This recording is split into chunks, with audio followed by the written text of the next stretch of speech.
Здравейте всички на моите последователи и моите хора, които се интересуват от моята дейност в Instagram. Поради голямия интерес ще покажа моето облекло преди кардио тренировка, защото това за мен също е много важно за постигането на по-добър резултат в тренировката. Ето сега започваме с показването.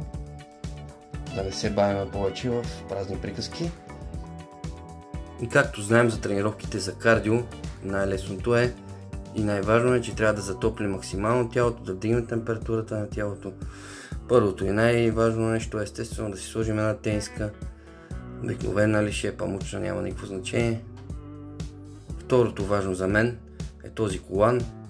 Той се слага на корема за по-лесно изгаряне на корените мазнини, спомагане за изпотяването на дадената област, желана от вас.